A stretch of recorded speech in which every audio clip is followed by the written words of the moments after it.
সবুজ সিনারি দৃশ্য, কতই না মধুর। মায়াপুর জন্যই বিখ্যাত, তা দেখতেও খুব সুন্দর লাগে।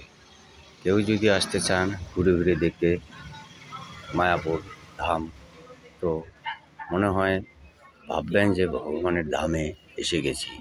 তাই ভাবলাম যে একটু প্রথমে সুন্দর ভাবনা।